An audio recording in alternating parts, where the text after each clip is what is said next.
have about portfolio careers with our three panelists, all of whom are consultant radiologists and have got exciting and varied portfolio careers.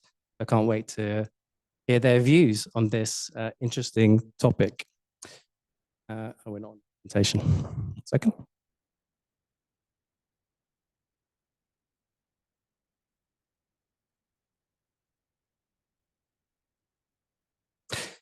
So just to run through the agenda quickly, before we get into the panel discussion, I'm going to give a brief presentation about the Hexarad story. I think it's relevant. It's not going to take 15 minutes. I think we need to devote a little bit more time to the panel discussion, but it's relevant because Hexarad is a company that was started by 4 radiologists who in one form or another still work as radiologists. And so by definition, we will have portfolio careers. And then we're going to move on to the meat of the session, which is the panel discussion. And then there's going to be some time for Q&A and some canapes at the end. So how did 4 radiologists start a company and end up with portfolio careers? I think, as I said, is very relevant to what we're discussing. And so this is a picture of the founding group, and the sharp-witted amongst you will say, well, hang on a minute, why are there 5 people here and not 4? This doesn't make any sense. And that's because the interloper here is Tim, who is wearing the glasses, the tall one on the right-hand side. And Tim is our CTO. He's also a longtime friend of mine. He was a senior developer at Deliveroo, and he has had a transformative impact on the company in terms of the technology. And so we often think of Tim as a kind of late co-founder, and that's why he's made it into this lovely picture of us. So Fazana, Amy, Jay, and myself, we all met at St. George's. We were radiology registrars in different years, but we worked together and we became friends. And we spent a lot of time in this wonderful institution, the Manor Pub. I wouldn't recommend it, but anyway, it was near the hospital. And we spent an awful lot of time talking about the problems in radiology, or otherwise known as moaning. And we were interested in, how could we find solutions to all the problems that we discussed? And that was really the beginning. And I think that's quite a common story when companies start, is a group of people that work together, become friendly, and want to solve a problem. So I don't need to tell anyone here about the crisis in imaging, just a few headlines here. Don't want to depress you too much. But how can we solve this problem, which ultimately really boils down to too much demand and not enough supply? So our mission at Hexarad is fast and accurate diagnosis for everyone, everywhere. But how do we achieve this goal? So even when we first started talking about creating a company, we realized that technology was going to be an important part of the process. But we also realized quite early on that technology on its own isn't going to work. And that's been borne out through all the experience that we've had at Hexarad. What you really need is the combination of great technology and people to create a community that can truly deliver a different solution. And that's what we're trying to do. So our technology platform is trying to solve the problem from both ends. Yeah, so for sure, we can offer an industry-leading teleradiology service, which we do. But we also want to help radiology departments make better use of their existing resources so that it reduces the reliance on outsourcing. And that's where OptiRad comes in. So you may be thinking to yourself, well, why would a teleradiology company, create something that actually cannibalizes maybe its main business? Well, I think that's about staying true to the mission. And if we don't do something different, then we're not going to be able to solve the problem. So 6 and a bit years later, we have somehow, I don't know if it's still working, we have somehow managed to not all fall out. We are on good terms, despite all the stress. And we've managed to build a company that now is able to report almost 500,000 scans per year. That's extra capacity into the UK system. And one of the things that we like to remind ourselves is that every scan ultimately is a patient. And that is true, waiting for their results and reminding ourselves of that every day is very motivating and sort of keeps us on the straight and narrow in terms of achieving our mission. Right, so we're going to move on to the panel discussion. I'm not sure if this mic is actually still working.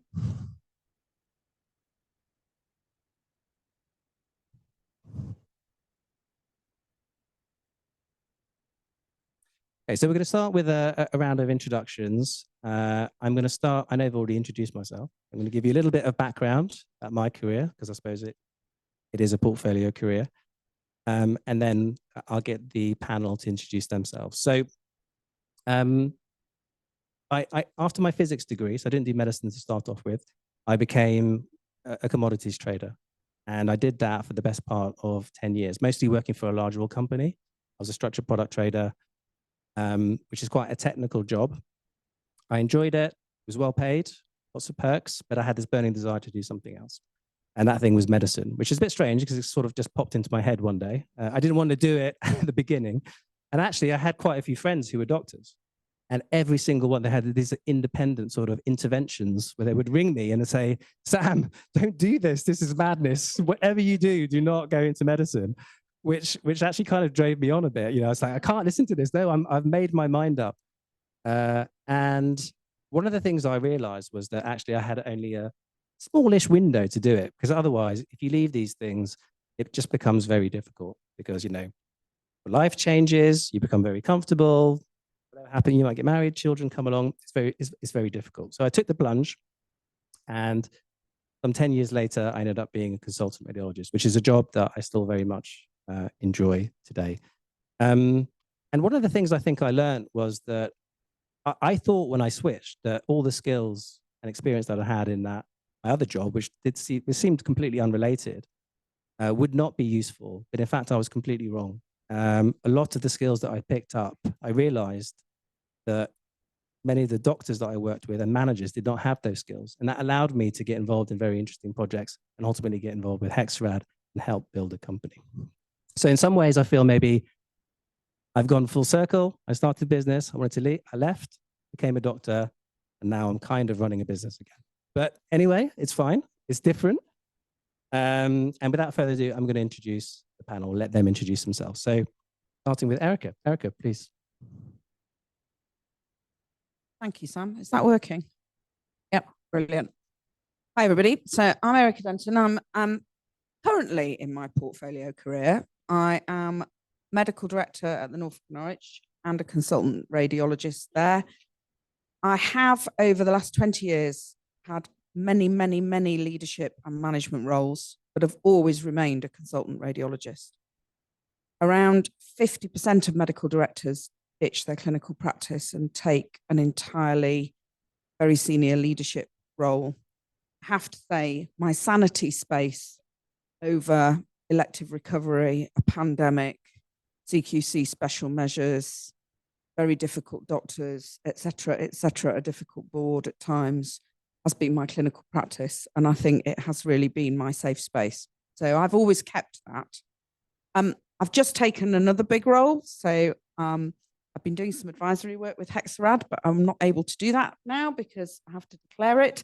And I'm taking an interim national medical director role as the national medical director for transformation for NHS England. So I'll have all the digital systems along with AI and quite a lot more life sciences, research, and a whole load of other things in the portfolio. So that's probably going to be my biggest stretch ever in my portfolio world. But after much negotiation, I've still held on to my clinical practice. So I will still do between 3 and 4 sessions a week of clinical work. It does mean that the work eats into the weekends a bit. I think probably those who knew me when I was younger would have said this was all rather predictable. And when you see people who've had really busy portfolio careers, you can often map back to what they did when they were much younger. You know, I was the medical student rep on the BMA LNC at Tommy's when I was a medical student. I was always the woman who did the rotas, always more rotas over the years than I could shake a stick at. And when I became a mum to a rather bigger brood than my life plan had anticipated, I certainly needed the rota experience. And 2 dishwashers and a lot of lists. We have 6 children. I think the joy of a portfolio career is that I have never been bored, not for a moment. And I know myself to be irritable and difficult if bored. My kids now all grown up, they're 22 to 32 now. Always used to say, don't stand still if she's looking like she's got nothing to do because she'll tidy you up. And I think many of us with portfolio careers are similarly minded. We like the intellectual stretch. We like the fact that there's a bit of the unknown there, that each day isn't predictable. That comes with probably more stress than is healthy at times, if I'm really honest. I particularly don't think I would recommend being medical director of an extremely big acute trust, except to the really resilient, if not foolhardy. But it's been a joy and a privilege to do that bit of a portfolio career in many ways, but definitely the toughest job by a pretty long margin. The bits of my portfolio career that I've thoroughly enjoyed have been things like working with Hexarad. I've been doing some on the periphery advisory work. I did some similar work with IBM, with Siemens, with Philips back in the day, all declared, all up front, some of it resourced, some of it not, but actually really stretching you out of the day-to-day. And I think that's part of the joy of being able to do different things. I think the one thing I would say, and I don't know whether my panel colleagues agree, it doesn't make you millions. Stay in the city, Sam, if you wanted to make a lot of money. But none of these careers are the kind of Harley Street orthopedic surgeon level salaries. They're not, it's not for that. It's a different set of gains, personal and professional, very different. Rizwan. Thank you. Thanks for that. I'm going to echo much of the principles of what Erika said as well, actually. So I went into radiology as a career partly because the thing that interested me was the intellectual challenge.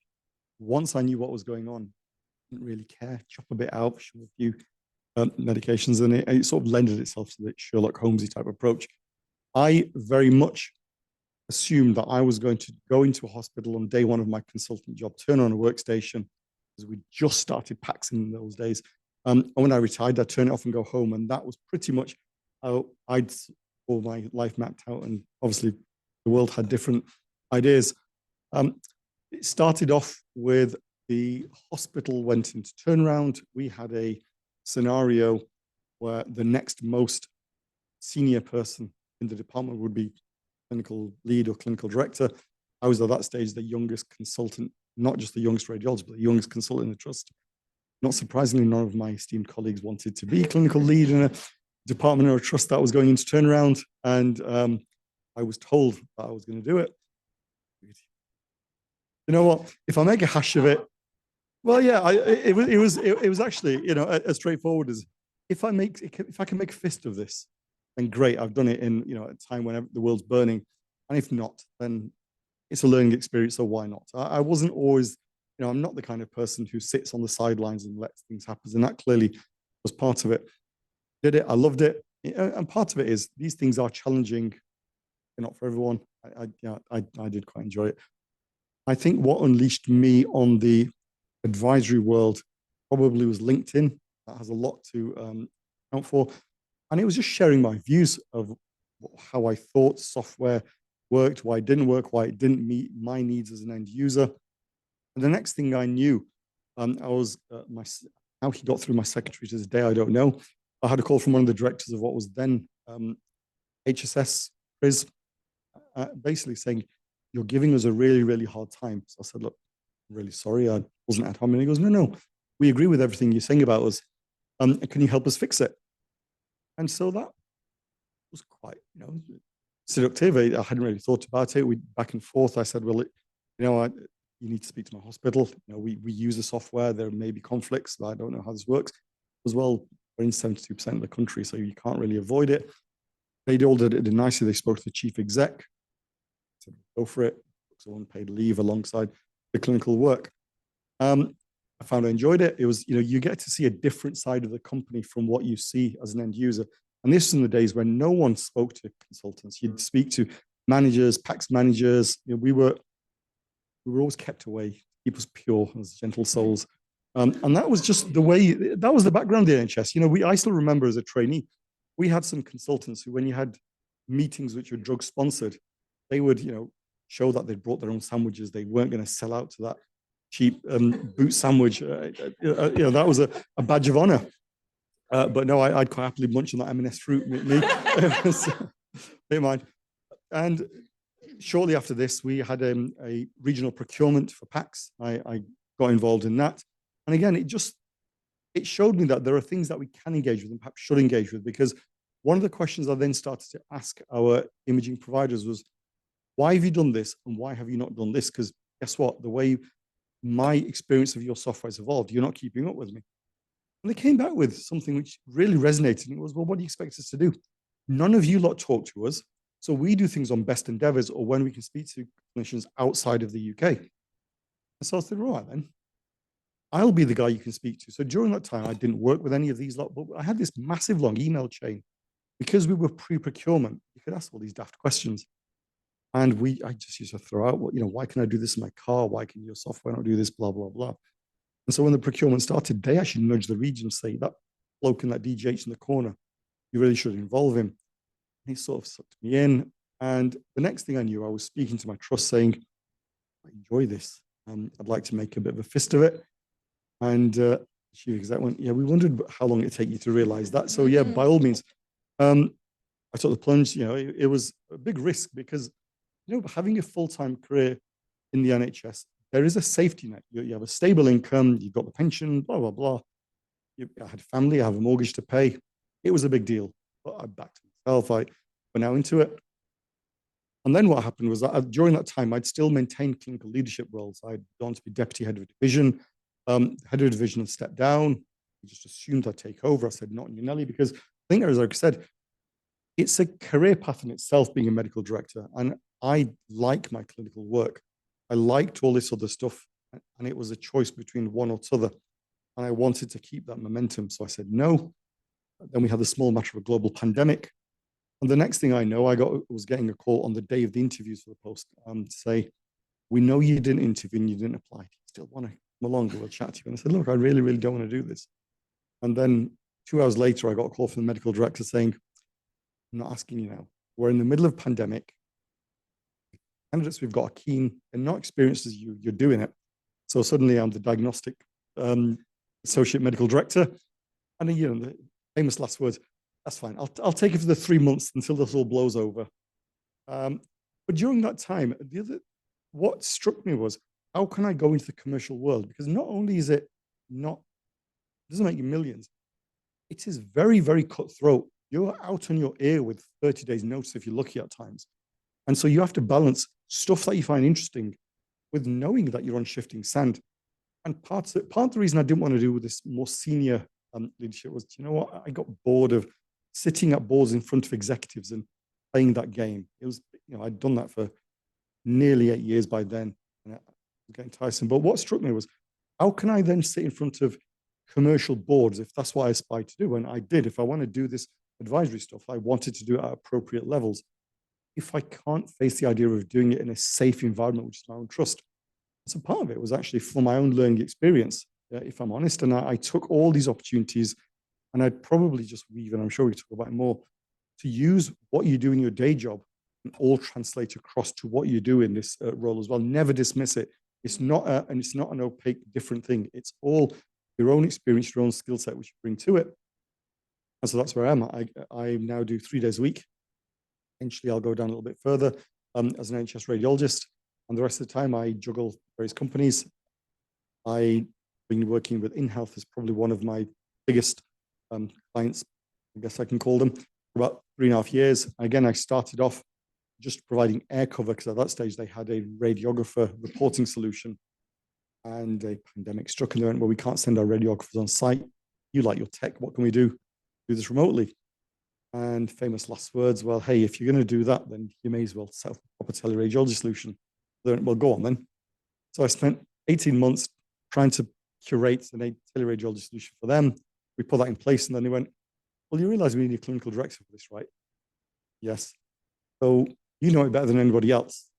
I want to stay on. So I did, and that's where I've been up until now, working alongside tax companies, AI companies, and even people from around the world. It's great fun. And as I said, I also get bored very easily. My kids also realize I get hungry when I'm bored and stay out of the way. And I wouldn't be a parent if I didn't stand on here and embarrass my children. So I would point out that Sam Dawood, who sat in the corner hiding now, had a very similar, I spent years saying, do not do medicine, do not do medicine, do not do medicine. Clearly, that was a red rag to the bull, and he has followed your illustrious pathways there as well. Thanks, Rizwan. I think what's really interesting about your description was that you didn't actually have a fixed plan, but when an opportunity arose, you kind of pounced with it and you went with it, which I think is often actually what happens. Amy. So my portfolio career is basically all naivety and accidental. I don't think I even knew what was going to happen to me becoming a doctor. I went to a state school that gave me really bad advice. They didn't even tell me to do chemistry A-levels, had to pick that up halfway through my first year. And then went through medical school, qualified, and thought that was it. And it wasn't until speaking to other junior doctors I realized there were more exams and more decisions, and just didn't have any knowledge of any of that. But then MTAS happened, modernizing medical careers. Anyone in the room remembers that? I did want to be a radiologist. I'd made that decision. And then MTAS happened. I was finishing off my SHO rotation. I'd done my MRCP purely so I could get into radiology, which obviously then was not needed after MTAS. That was a waste of 10 grand. And I did not get my application read. So I did not get a job in MTAS. Quite practical. I had a mortgage, I had responsibilities. So I thought, what else can I do? This was before they did all the second round stuff. I didn't wait. I'm a bit impatient. I needed to have a plan. So when I was in primary school, I wanted to be an author. So I applied for a job at the British Medical Journal to be an associate editor. It was that or cruise ship doctor. My husband didn't want to be on a cruise ship. So basically it was BMJ or nothing.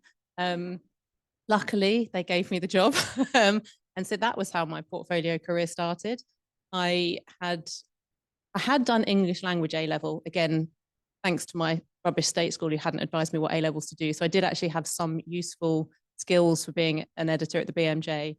I did that for a year as editorial registrar. And at the time, they were trying to get more junior doctor readership. And I was in a meeting one day. And again, this is my naivety. They were sort of discussing it. And I was like, oh, well, I'll do something. Why don't you let me have that page? They'd done a reshuffle of the journal. So there was a page that had no content and they either had to decide to remove that double page, spread and lose an ad page or put something on that page. I was like, well, I'll do something there. Why don't you give it to me? And they would just said yes. So basically spent my year there designing and developing end games. If anyone reads the BMJ, it's still there. And I had to present to the board of the BMJ. Again, very naive, turned up for that without a presentation and just chatted in the room, but somehow got away with it. They really liked it. I got pregnant whilst I was there, which was my other, if I can't be a doctor, I might as well make my husband happy and get pregnant because he was ready for kids earlier than I was. Way too much personal info in this intro. And then I was coming up to my mat leave. Endgames was about to launch. In journalism, you have to have 3-4 months worth of content before you can launch because it's a weekly output on the page. And I kept saying, I'm going on maternity leave, and I had got a radiology job. I'm going on maternity leave, and then going into radiology after my mat leave. So, what's the plan? And about 2 weeks into my mat leave, they phoned me up and said, do you want to carry on managing Endgames? I was like, yeah, all right. I had statutory maternity pay, could do with the extra money. My son was quite easy to manage. And I guess he learned to be easy to manage because I spent 4 days a week working. And so I carried that on through my mat leave, did my radiology training 4 days a week because devastated at the thought of not spending more time with my son. And then managed Endgames for the next 10 years. So remained an associate editor at the BMJ for about a decade, which was how my portfolio career started. And then I did some other work. I worked for BMJ Open on the research trials. And I learned a lot of skills there that, again, are useful now. My role in Hexarad, I'm co-founder and chief commercial officer. And actually, there was quite a lot of marketing and sales with Endgames when I was at the BMJ, which I hadn't really appreciated. And also a lot of writing and editing, which became a useful skill. And I did some work in research, I was one of the manuscript editors. So I'd read 30, 40 manuscripts when they came in per week. So quite a lot of data skills, which pale in comparison to Sam. when we talk about data in Hexarad, it's a bit of a joke in the room that I'm the one that's rubbish at it, even though I did have a job doing it. And then Hexarad again was a bit of a happy accident. We happened to be friends. We happened to be having these kind of conversations. We thought we would do something, had no idea what we would do. Early in the early days, obviously you know what we're doing now. And that kind of Thank you. I was going to interject, but it's fine. But it was a kind of, you know, we didn't set out to have a radiology platform company. We actually just wanted to carry on working together and have some autonomy and try and solve some problems locally, you know, see if we could do things a bit better. And that just working with the right kind of people and with the right kind of support really helped. And so I managed to hold on to my BMJ career for 10 years. But then as Hexarad got busier, that had to slide because I was also then by then a consultant radiologist and I had 2 kids who were both in primary school at that time. So, you know, life was busy. And then I did actually, I'm probably the only one on the panel. I relinquished my consultant job reluctantly in May this year, only partially. So I've, you know, kept the door open to come back if they'll have me when things quieten down at Hexarad. But we've just had a lot going on. It's been busy and exciting. And I guess similar to what everybody else has said, that you have to take the opportunities. And I would have really regretted it to not give it a good go. And so that is my portfolio story. Bit of naivety and lots of accidents, but seizing the opportunities when they come. Great. Thanks to all 3 of you. I think you already sort of answered a lot of the questions. So we've got 5 questions. We don't actually have a huge amount of time, so I may not get all of you to answer every question, but I'm going to start with Erika. Erika, what experience do you think you need for non-clinical roles, and how did you get your first non-clinical role? I realize that is 2 questions. So I think the experience you need is the ability probably to bullshit when you don't know what you know, because if you haven't got the confidence to stand up and say things, you're going to really struggle in a leadership role. And I hope that now I'm nearly 60, I'm doing less of that with a bit of experience behind me. But and I think, blimey, my first leadership role, I was a Sunday school teacher. You know, it goes back a long way. But also I think there is a sense how you get these roles is seizing opportunity. You know, Amy and I met at BMJ Awards when I was working in the Department of Health.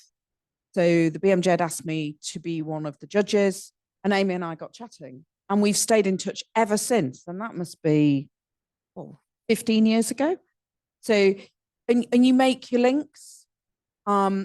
Somebody once said to me, don't give that woman your phone number or your email address because you might regret it. So I always remember the contacts I've made and keep those links and nurture the ones that I think might prove to be useful. And I think there's also something about being fascinated by other people. But leadership roles are about leading people by and large. And to do that, you have to be really interested in what makes people tick. And I've spent a lot of my time as medical director on succession planning and teaching leadership, engaging my teams in what it means to run a healthy team, and also, sadly, in teaching people how to call out bad behaviours, improve the way we're kind to each other in the workplace, all really logical stuff. It has felt a bit like going back to having teenagers in the house. And there's a lot of it that's about just people skills, good people skills. I think like Amy, I just took opportunities where they landed. Something was in front of me. And I was saying to Sam earlier, when I was appointed to the Department of Health in 2005 as National Clinical Lead for Imaging, my service director didn't want me to go. Well, we're not going to release you half the week. Why should we? I would have liked to get that job. And I'm older and more experienced than you. And I turned to him and I said, well, did you apply? And he said, no. I said, well, that's why you didn't get it. And I think there is something about just doing it. If it doesn't work, it doesn't work. You've not lost anything. Bit of pride, maybe.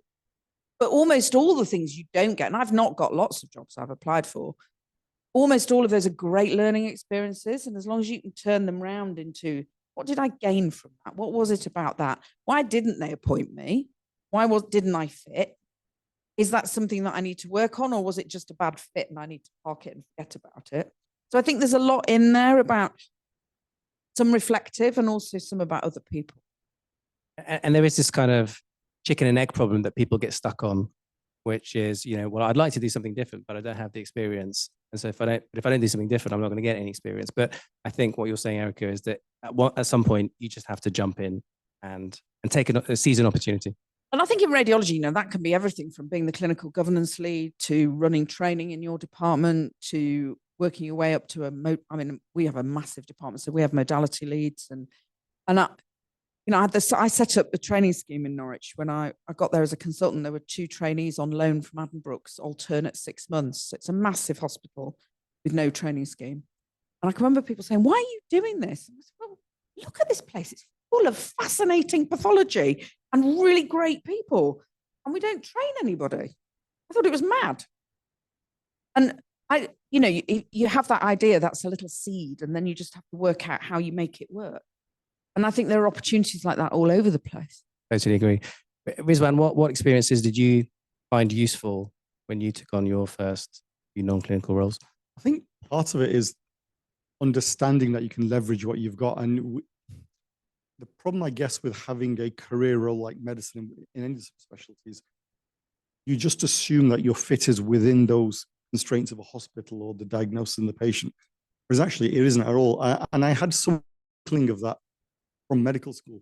When I came to do my clinicals in London, most of my mates at the time were non-medics, and they had all started working in the city, and it was all quite exciting for it.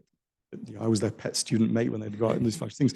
And I remember on one evening I'd gone out with one of them. They worked for some merchant bank or other, and we sat down with the team. And I remember asking, are you at all interested in having medics, or who do you recruit from? Is it only people who have this sort of background? He goes, no, we've got doctors in our books and people straight from medical school, some who are a bit more seasoned. And then he ran through, from their perspective, the skill sets that we acquired during our training, the way we critically appraise data, some of the logics gates that we run through, which you're just not used to seeing. And for reframing your experience, you find that you can leverage that. And that conversation always struck with me.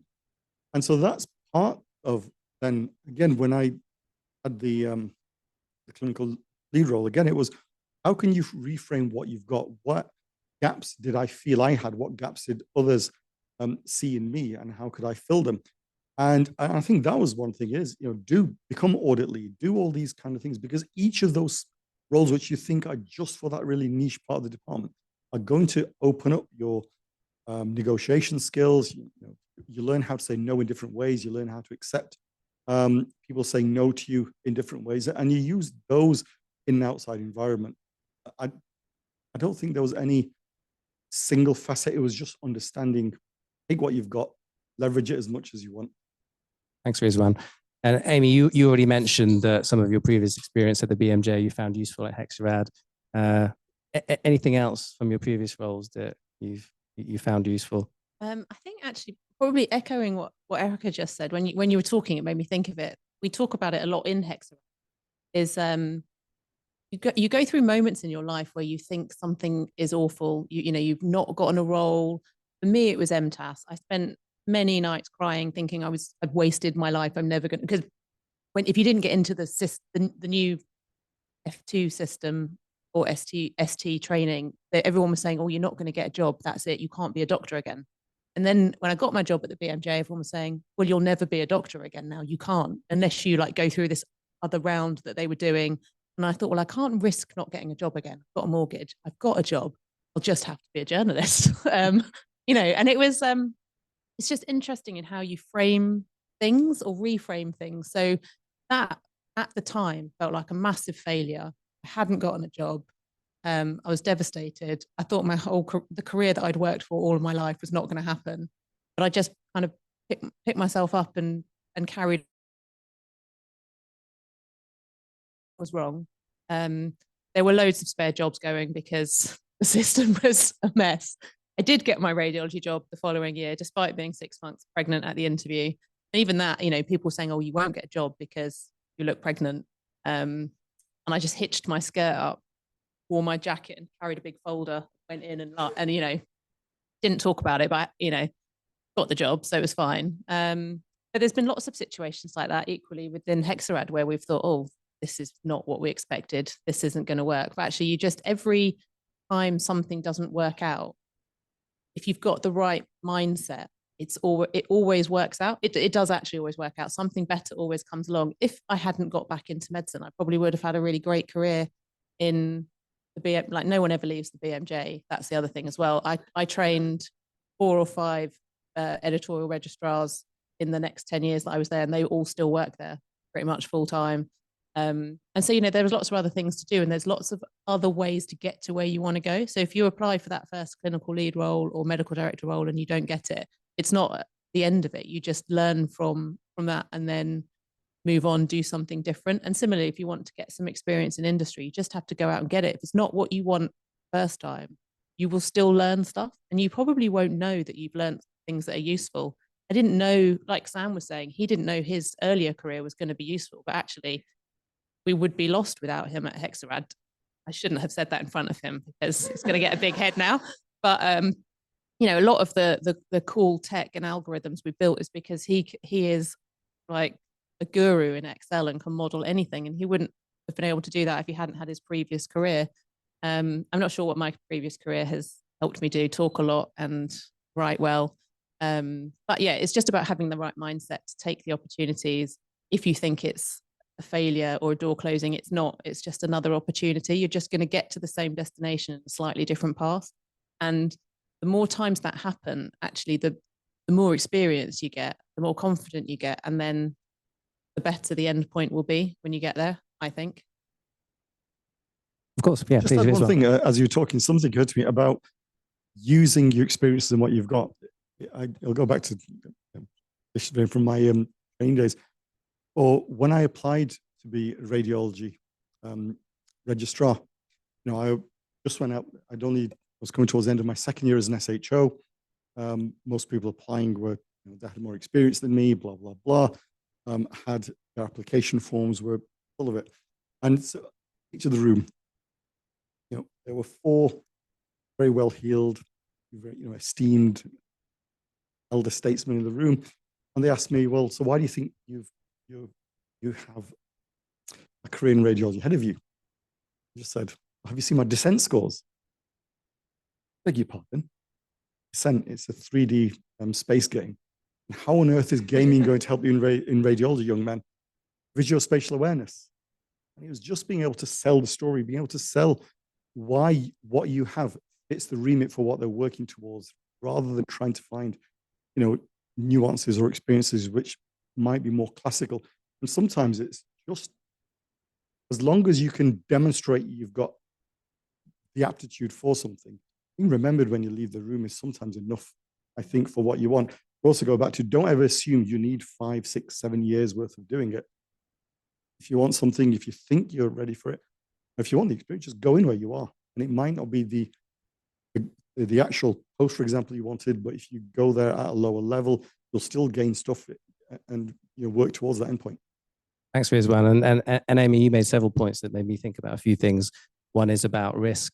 And, you know, my view has always been that, you know, the riskiest thing you can do is take no risks, because nothing's going to happen. And I think a lot of people, maybe especially doctors, overestimate risk, especially in the early part of their career. There's a lot of time to recover. The trait of successful people is that they fail a lot until they succeed. So thanks, really good answers for that question. Second question is, at what stage of your career should you think about building a portfolio career? Erika. Whenever you fancy it, really. I'm just going to go back to the risk for a minute. I always think if you want a guarantee by a toaster, you know, life isn't like that. There are no guarantees. The only thing you're ever responsible for is your own actions. You can't control anybody else. You can't control the world around you. And the reality is, you can choose to wake up every day looking for opportunities, or you can choose to look for threats. And if you constantly look for threats, you tend to be quite miserable because you're not looking for the things that can make today a better day. And I think by and large, people who have portfolio careers are people who are looking for the opportunities and looking for different things. And I think that is what separates people on the whole. And I reflect that I don't think I set out to do any of the things I've ended up doing. Perhaps director of breast screening back in the day was probably a part of the career path because I was publishing in breast, doing a lot of breast work, doing a lot of teaching. Probably that would be an expected route for me. And certainly, I was president of British Society of Breast Radiology and all of those sort of things years ago. And I think that pathway would have been predictable, but the rest has been serendipity, much like yours. I just want to add as well that I think a lot of people in clinical roles have this idea of how their career is going to turn out. And I was certainly one of those people once I'd learned what it meant to be a doctor and I realized I had exams and had to make decisions. But you kind of on this treadmill of, for me, it was get my house jobs, get my SHO rotation, get MRCP, apply for radiology, do my FRCR, get a consultant job. And then I can think about my life and what I actually want to do. And I don't think that is necessarily right for everyone. And I think it's easier now. I think that treadmill was harder. So I qualified in 1989. And certainly to get off that treadmill was quite risky and perceived as being very risky. I have a daughter who's a postgrad student at George's who qualifies next summer. And I'm encouraging her to get off the treadmill, actively encouraging her to not look at a linear path, partly because I think the NHS is in a bit of a pickle and we need to hope and pray that the pickle might be better funded and a bit more resolved. And that I think being an FY1, FY2, ST1 trajectory in the next 3-4 years might be pretty tricky. But partly also because I wish I had. Now, I had a mortgage as a houseman, as an FY1. And once you've got that mortgage and you've got a cat and you're getting married and then babies arrive, there is a kind of snowball effect and nobody said I could get off. Like Amy, I'm from a state educated background and my school just said, you want to do what? So very little advice, very little support. And it was all a bit of a mystery to me. I picked St Thomas's because it was by the river. You know, it was literally like that. There was nobody to say, this is how you might navigate your way through things. And long before the internet existed. So there was, you know, you ordered a brochure from medical schools and universities. It arrived in the post, but a glossy thing with pictures. What does that tell you? So I think that world was very regimented. And I think you do need to take your opportunities. And my parents would have killed me if I'd come off that roller coaster then. And Rizwan, what are your views in terms of timing? Is there something about giving yourself a long enough runway to, you know, doing something too late? Is it just you're not giving yourself enough time to succeed? If anything, I'd flip that slightly the other way around. I agree with you. I think not only was it more difficult to step off the hamster wheel back, you were regarded with suspicion. You were the ones who sold out. You were no longer pure anymore. And that's now changed. You know, there are more people who do this. And the more if anything now, going into a hospital, for example, as a management consultant who's still a practicing clinician, at least gives you that sense of camaraderie, which you didn't have before. So I suppose what I would say is, don't abandon that. You might still find your calling within the clinical world as well. There is no right and wrong. You might find something outside of medicine you enjoy tomorrow. Great. The environment for you to do it is a lot easier now. And actually, like you, I would actually very much encourage people to pursue their passions. And I think the health service benefits from having people with portfolio careers because we have more rounded thinking, we have diversity of thought. And actually, if I'm honest, we're going to go back to the money thing for a second. You know, the thing that really I enjoy about this is there are rooms where I feel people make me feel worthwhile. And how disgraceful is that? I think be a consultant for 16, 17 years, and yet you just feel like a drone worker sometimes within the system, whereas there are people who actually value your opinion, they value what you say, what you do. So just take everything as a learning opportunity as you're doing it. You know, if you've decided from day one you want to either rage quit or take it on, fine. This is the right environment for you to do it in. But don't feel that if you're not wanting to do that, you're missing out, or it'll be too late, or you can never come back to it. The options are always open for you, but don't close yourself off to actually finding interesting things in your day job as well.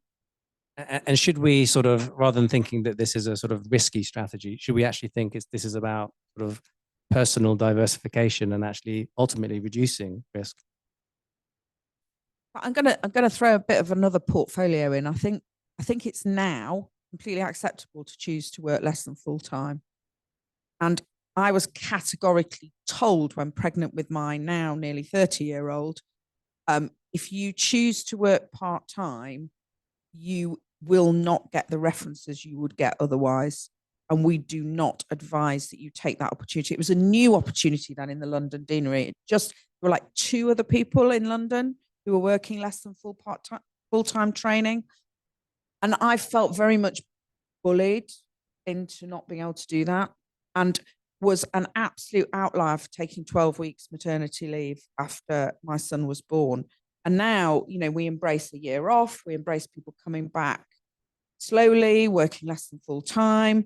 And it's not a sexist thing. It isn't just mums, it's dads as well. I have loads of couples employed at the North of Norwich who share responsibilities for their family, their careers, and other bits of a portfolio, whether that be charitable work, playing golf, just balancing the work-life balance, being a carer to elderly relatives.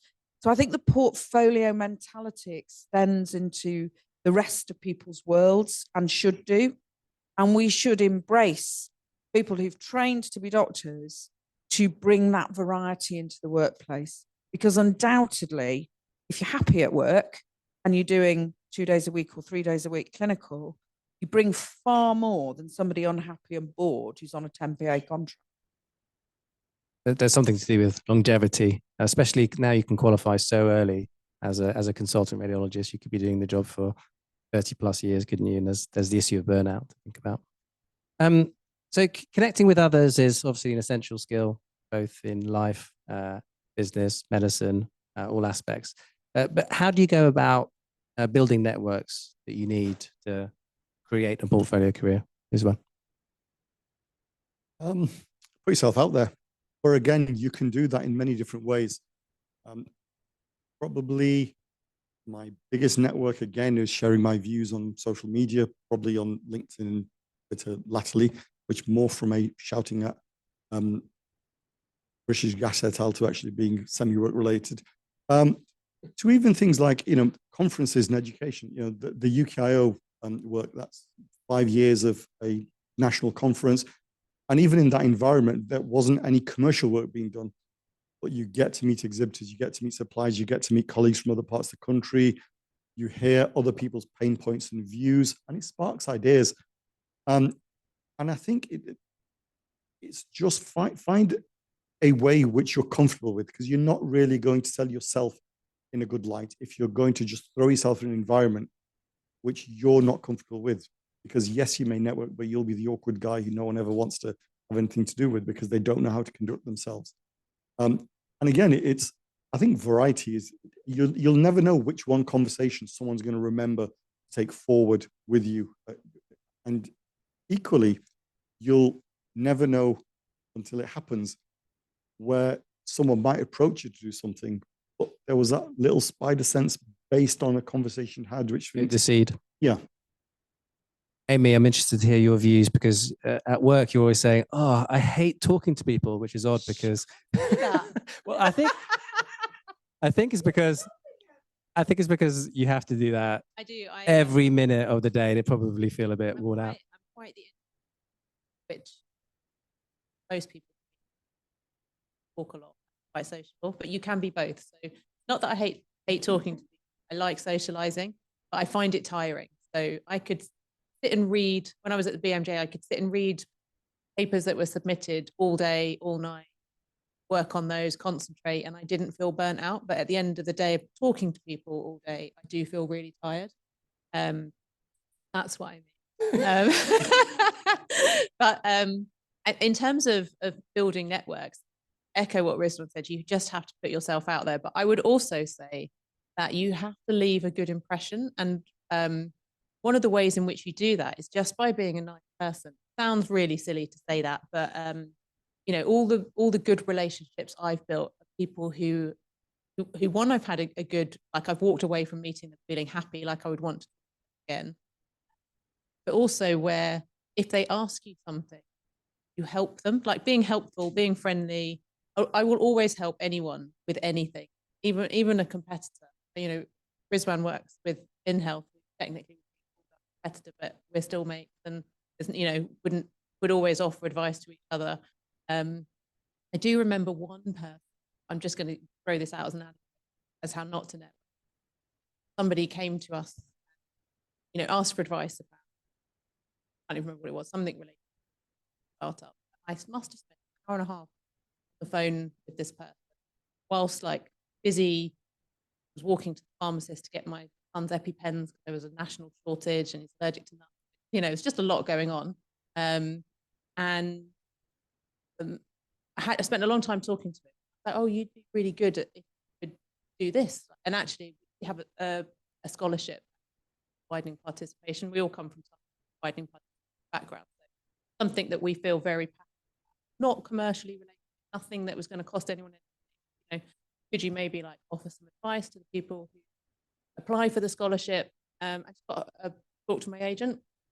And I thought, I've just spent an hour and a half giving you advice for free, and you can't film 15-minute experience. So that left a bit of a sour taste in my mouth.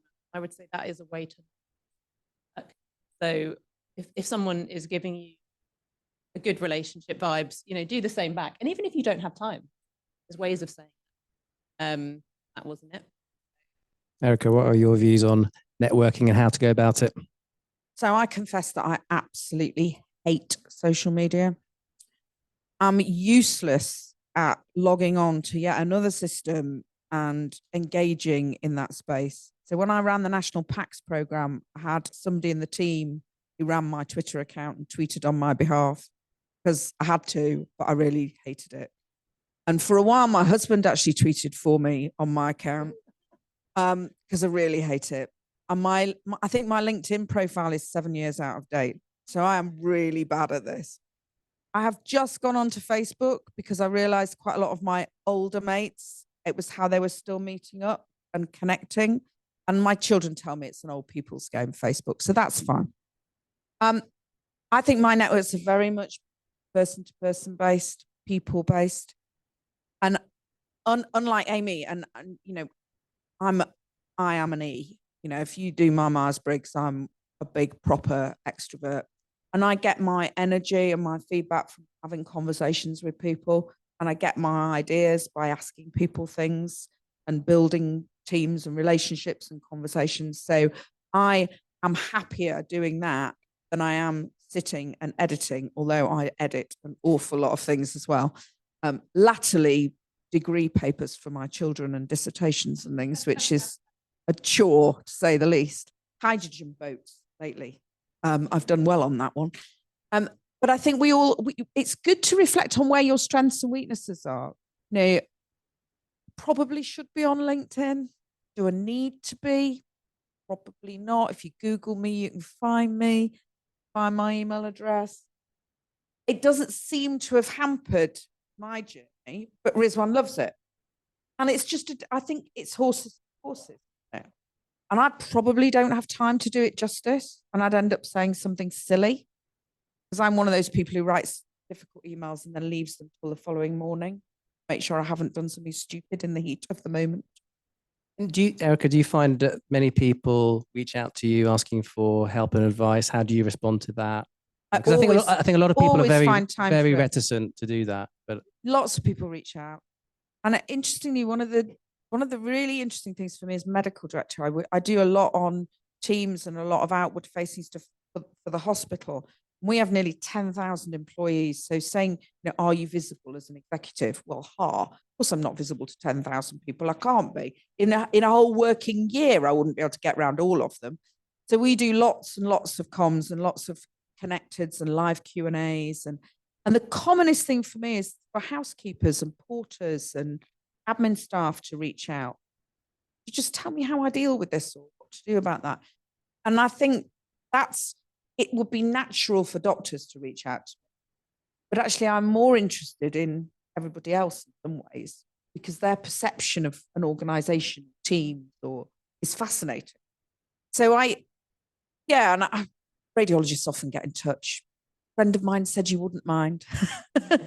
They gave me your email address. But I love that. Like Amy does. I love it. Yeah. Yeah. Yeah.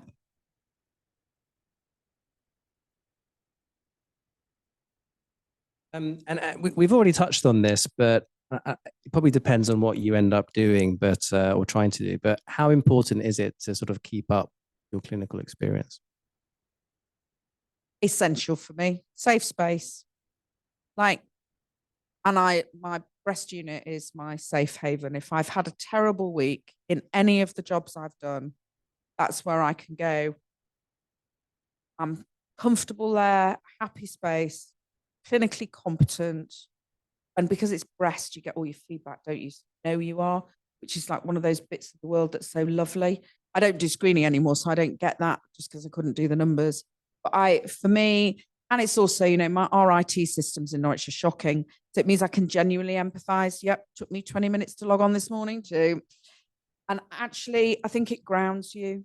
You get to talk to the porters, the cleaners in the clinical space, not just when you're wandering around with a job title on your belt. I think for me, it's been essential. You talk to other medical directors and they will say, I don't have time, I can't fit it in, I wouldn't be doing it justice, et cetera, et cetera. So I think it is each to their own, but for me, vital.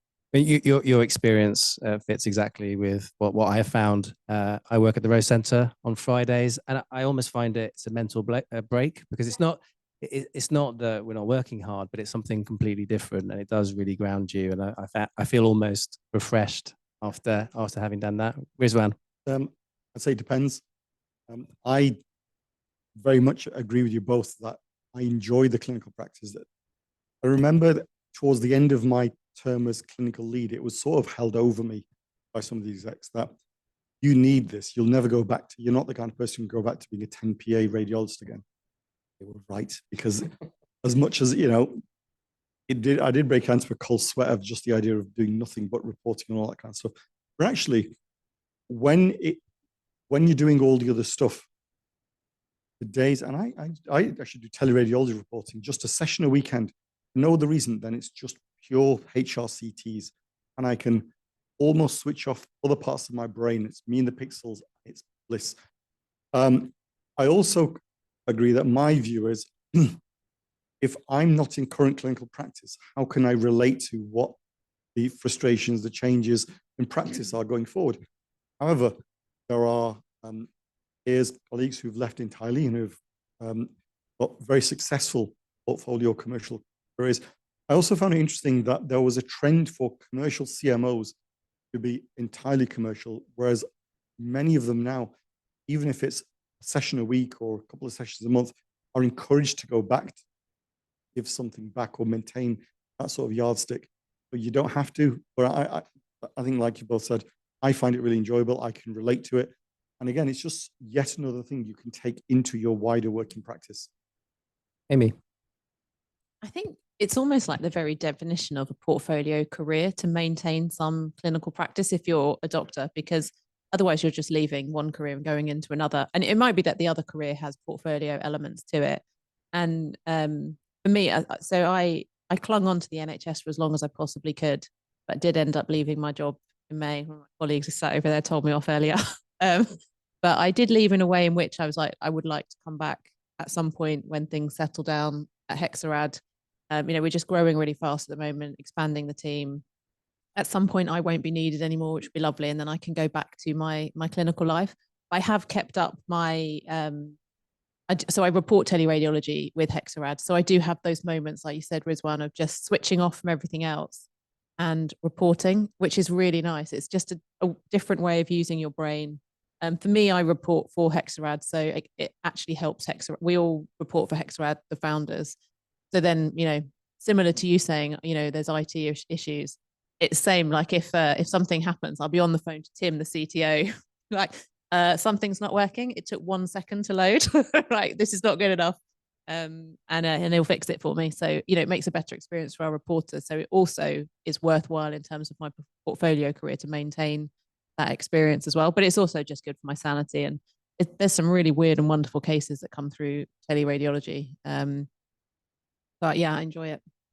And radiology does suit a portfolio career in the sense that it's not like maybe some other medical specialties where patient continuity is generally not as important. So you can sort of dip in and out. But obviously, you do need to convince your trust to allow you to go to lesson part-time. And Erika, you were giving me some examples of when you wouldn't allow that as a medical director. Just I'd have vascular surgeon wanting to drop on call and there are 6 of them, and the answer is no, because I need that whole job to advertise somebody to fill that slot. I will, as a medical director, I've got to balance looking after doctors with delivering the service, and there are specialties where there are just too few people to enable somebody to dip in and dip out. That said, do have surgeons who just take a niche bit of their practice and do other things. So, and I think that's perfectly possible. It's often the on-call that's the tricky bit if you're in a very small team. So I think if you are that kind of doctor rather than a radiologist, the thing to do is to go somewhere really big. So go somewhere where you will be one of a bigger team. Flexibility will follow. If you're in a tiny team, it's much harder. Thank you. Rizwan. Just to add to that, I think, again, part of that is, it all comes back to your negotiating skills and just how well you interact with your workplace. I said, when I spoke to them, I very much said, look, I want to maintain my clinical practice, but I want to go part-time. If that doesn't work for you, that's fine. There are hospitals nearer me. I don't want to locum. I will just offer NHS sessions to these places. And they went, well, then we just have to find someone to replace you full-time. Why on earth would we not do that? But then if we go back to the DMD role, again, that's a 5-day role. And how do I get out of that? Well, it was, I have an established portfolio career. I do this advisory work. I'm not going to give that up, pandemic or no pandemic. So the quid pro quo there was, who did you interview for this role? And I really dug my heels in. Who would you have had to appoint? And I'll tell you what, they can cover the 2 days I'm not in the hospital. They'll be my deputy and I'll mentor them. As long as you can find a yardstick or a shtick to get around what the roadblocks are, anticipate them, and do it all in good faith, most things are surmountable. It's much easier if you're already on, very good terms. Yeah. So, but it was still all of us had the same experience of having to negotiate with our hospitals. It was not easy. No was usually the first answer. But after sort of protracted negotiations, we eventually got there. We are actually about 20 minutes over for the session. I want to thank the panel for their excellent answers. Really, really fascinating conversation. And now we've got some time for some questions and answers from the audience and online.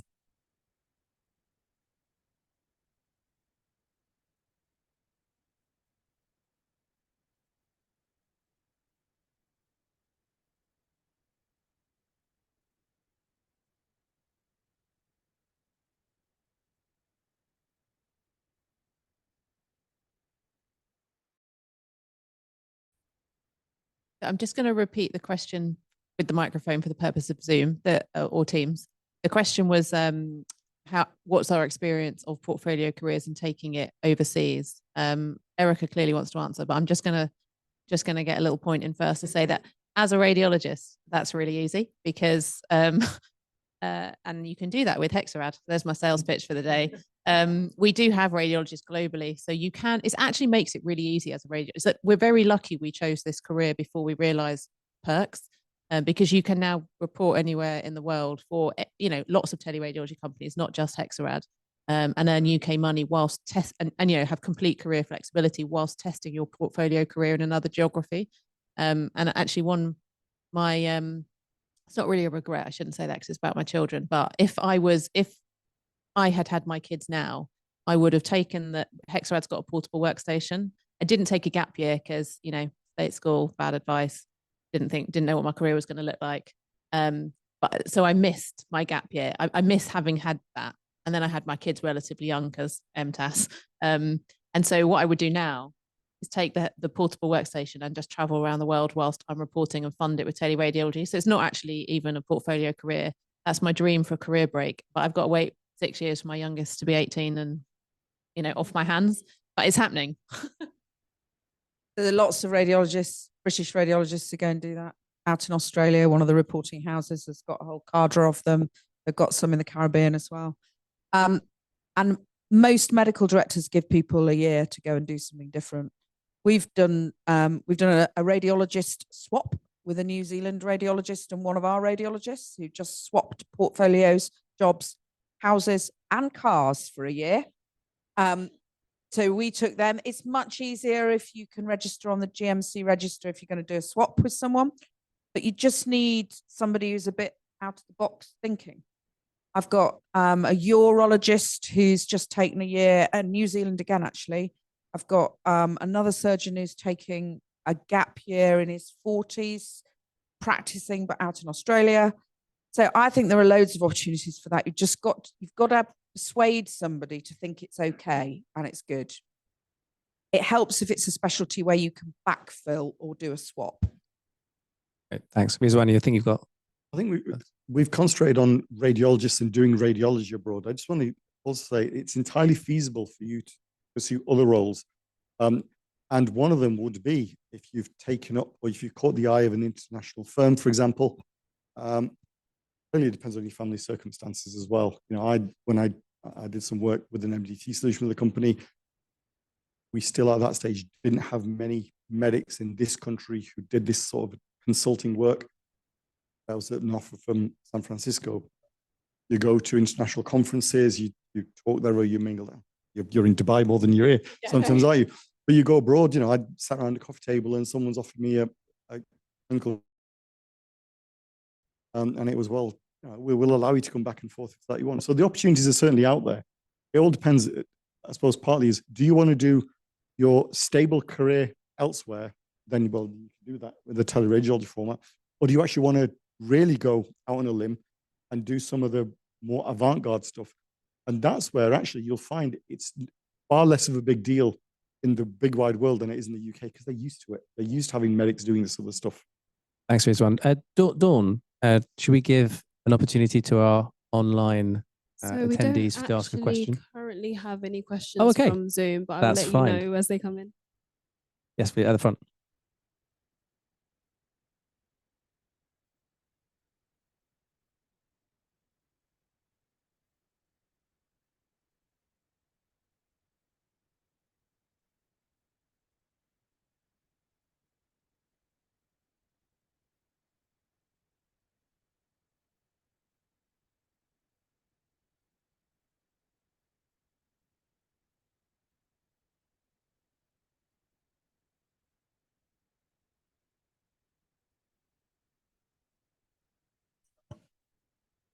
That's my biggest regret. Just repeat the question so that Zoom can hear. Why do you have to have a portfolio career to be listened to in your workplace? I don't think you do necessarily have to have a portfolio career to be listened to in your workplace, but you have to have a circumstance where someone's going to pay attention to you. And an example I'll give is I spent many years. I wrote a business case years ago before we really did teleradiology about home reporting, as in for the trust. I worked up with the CTO of the hospital. We wanted to then do a proof of concept. Wrote it, computer said no. Then we got back to, hey, patients are dying, doctors are dying. We need you radiologist folk to interpret all these images. How can we do that safely? And I went, well, what if we sit at home and do all this reporting? And hey, here's a business case I knocked up for you. And I changed the dates and all of a sudden it was fine and feasible. I think it's more about finding the opportunities that you can be listened to. Another really airing my dirty laundry in public here. Many years ago, we'll ignore how many trusts I've worked for, it's only one, but one of the trusts I worked for had KPMG coming in to do some sort of review or other.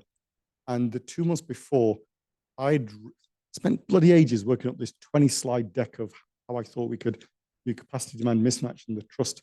I got patted on the head, there, little boy, we'll let the grown-ups deal with this. I got interviewed by KPMG. I said, oh, by the way, if you're interested, these are some of my thoughts. The next day they came back and said, would you object if we rebadged your slides and represented them?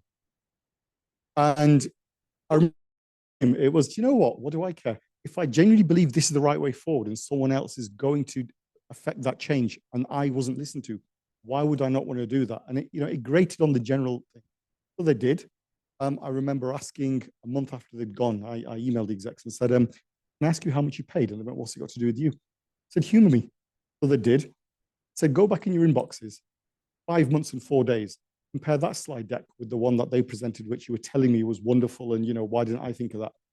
And then tell me how you would have saved even more money by just maybe trusting the people you do. There's a familiarity breeds contempt.